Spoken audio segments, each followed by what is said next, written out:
Sizdən xahiş edirik ki, xəbərə keçmədən öncə videonu bəyənin və rəy bölməsində fikirlərinizi bildirin. Dünyada və ölkədə baş vermiş ən son xəbərləri bizdən izləyin. Bunun üçün kanala abunə olmağı və bildiriş simvolunu açmağı unutmayın. İndidən təşəkkürlər. Hər vaxtınız xeyir, əziz izləyicilər. Günün ən diqqət çəkən xəbərləri ilə qarşınızdayıq. Prezidentin imzaladığı yeni qərarla ölkədə mühüm dəyişikliklər təsdiqləndi. Bəzi şəxslərə dövlət tərəfindən pulsuz avtomobil verilməsi ilə bağlı sensasyon məlumatlar yayılıb. Digər tərəfdən, dünyada gərginlik artır. Trumpın son addımı qlobal müharibə ehtimallarını yenidən gündəmə gətirdi. Ətraflı birazdan.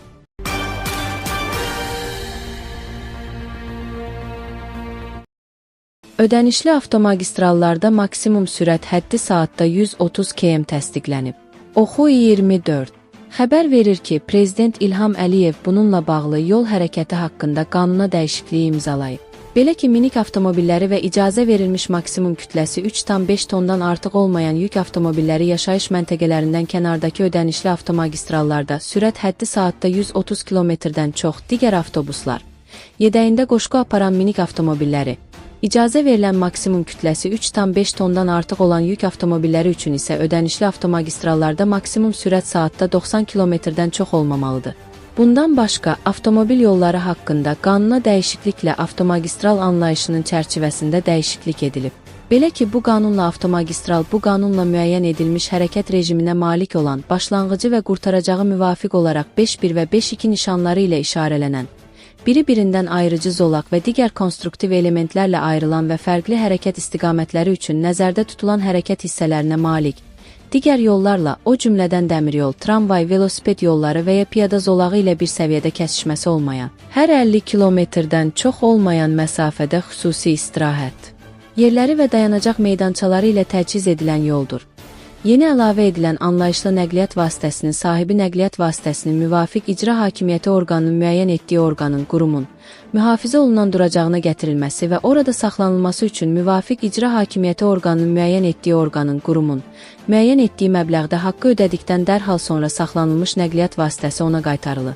Nəqliyyat vasitəsi qanunsuz saxlanılmışdırsa və ya lazımi qaydada saxlanılmaması nəticəsində ona maddi zərər vurulmuşdursa, nəqliyyat vasitəsinin sahibi inzibati qaydada və məhkəməyə şikayət edə bilər.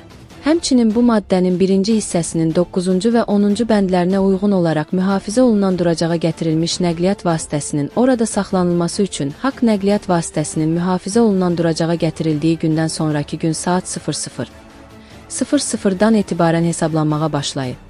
Nəqliyyat vasitəsinin mühafizə olunan duracağa aparılmasına səbəb olan inzibati xəta haqqında işin icraatına xitam verildikdə və ya xətaya görə inzibati tənbih vermə haqqında qərardan verilmiş şikayət təmin edildikdə, nəqliyyat vasitəsinin duracağa gətirilməsi və orada saxlanılması üçün ödənilmiş haqqın məbləği müvafiq icra hakimiyyəti orqanının müəyyən etdiyi orqanın, qurumun, müəyyən etdiyi qaydada nəqliyyat vasitəsinin sahibinə qaytarılır.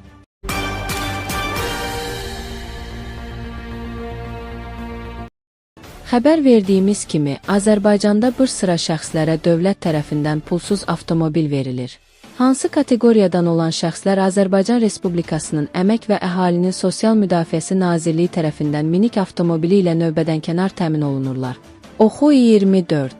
Xəbər verir ki, Azərbaycan Respublikasının ərazi bütövlüyünün, müstəqilliyinin və konstitusiya quruluşunun müdafiəsi ilə əlaqədar əlilliyi müəyyən edilmiş şəxslər minik avtomobili ilə növbədənkənar təmin olunurlar.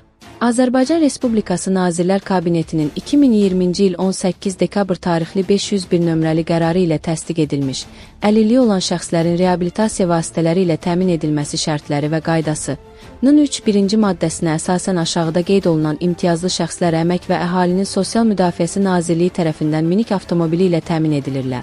Bir Azərbaycan Respublikasının ərazi bütövlüyünün, müstəqilliyinin, konstitusiya quruluşunun müdafiəsi ilə əlaqədar əlilliyi müəyyən edilmiş şəxslər.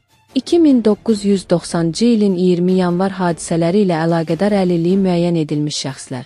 3 hərbi xidmət xidməti vəzifələri yerinə yetirməklə əlaqədar əlilliyi müəyyən edilmiş şəxslər. 4 Çernobıl AES-də qəzanın ləğvi, o cümlədən hərbi xidmət xidməti vəzifələrin yerinə yetirilməsi ilə əlaqədar əlilliyi müəyyən edilmiş şəxslər. Yuxarıda göstərilən imtiyazlı şəxslər barəsində Nazirliyin tabeliyində Dövlət Tibbi Sosial Ekspertiza və Reabilitasiya Agentliyinin minik avtomobilinə təyinatla bağlı müvafiq rəyinə əsasən Sosial Xidmətlər Agentliyində avtomobil növbəsinə götürülür və növbəllik qaydasında avtomobillə təmin edilirlər.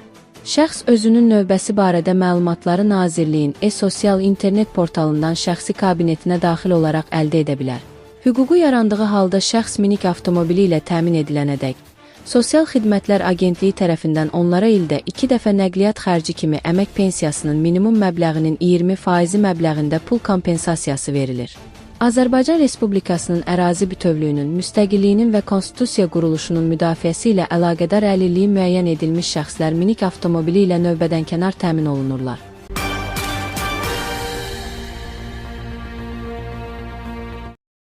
Yaxın Şərqdə gərginlik artıq idarə olunmaz həddə çatıb.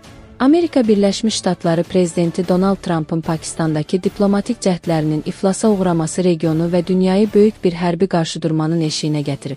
Dünyanın ən strateji su yollarından biri olan Hörmüz boğazı ətrafında yaranan bu qlobal krizis sadəcə iki ölkə arasındakı münaqişə deyil, beynəlxalq ticarətə və dəniz təhlükəsizliyinə endirilən ən ağır zərbə kimi qiymətləndirilir. Trumpın Truth Social vasitəsilə verdiyi blokada qərarı, İranın boğazdan keçən gəmilərdən astronomik məbləğdə rüsum tələb etməsinə qarşı atılmış ən radikal addımdır. Saatlar sonra başlayacaq bu hərbi əməliyyatın geri dönüşü olmayan bir prosesin başlanğıcı olacağı ehtimalı bütün paytaxtları təşvişə salıb. Məsələ ilə bağlı No Comment azca danışan siyasi şərhçi Heydər Oğuz qeyd edib ki, bu qərar faktiki olaraq İrana qarşı müharibə elanı statusundadır. Donald Trumpın Hörmüz boğazına tam blokada tətbiq etmək tapşırığı beynəlxalq hüquq müstəvisində çox riskli bir gedişdir. Bakı vaxtı ilə saat 19:00-da start veriləcək bu blokada İranın iqtisadi damarlarının tamamilə kəsilməsi deməkdir. Trumpın heç bir gəmi təhlükəsiz hərəkət edə bilməyəcək xəbərdarlığı, Amerika Birləşmiş Ştatları hərbi dəniz qüvvələrinin istənilən gəmiyə qarşı güc tətbiq etməyə hazır olduğunu göstərir. İranın hər gəmidən $2 milyon tranzit haqqı istəməsi beynəlxalq dəniz qanunvericiliyinə tamamilə zidd olsa da, Amerika Birləşmiş Ştatlarının bu tərzdə cavab verməsi regionu alov çəmbərinə sala bilər. Onun sözlərinə görə bu əməliyyat sadəcə Amerika Birləşmiş Ştatlarının tək başına atdığı bir addım deyil. Trump NATO və digər müttəfiqlərin də bu prosesə qoşulacağını elan etməklə anti-İran koalisiyasını rəsmən formalaşdırdı. İranın Hörmüz boğazına döşədiyi minaların təmizlənməsi prosesi çox güman ki, ilk toqquşmalara zəmin yaradacaq. Tehranın buna cavabı isə çox sərt ola bilər. İran İnqilab Keşikçiləri Korpusunun Sepah ölümcül girdab bəyanatı boş bir hədə deyil. İran bu boğazı bağlamaq üçün əlindəki bütün raket arsenalından və kamikadze dronlardan istifadə edə bilər ki, bu da qlobal neft bazarında qiymətlərin bir gecədə bir neçə dəfə artmasına səbəb olar. Siyasi şərhçi qeyd edib ki, Pakistandakı danışıqların uğursuzluğu diplomatik yolların artıq tükəndiyini göstərir. Blokada qərarı göstərir ki, Vaşinqton Tehranı masaya oturtmaq üçün hərbi təzyiqin ən pik həddini seçib. Lakin bu güc nümayişi böyük bir regional müharibəyə, hətta qlobal güclərin qarşıdurmasına çevrilə bilər. Ərəbistan və Oman körfəzlərindəki İran limanlarının tam təcrid olunması İranı küncə sıxılmış bir aslan vəziyyətinə gətirir. Belə vəziyyətdə Tehranın asimetrik zərbələr endirməsi, xüsusən də bölgədəki Amerika Birləşmiş Ştatları bazalarını hədəf alması qaçılmaz görünür.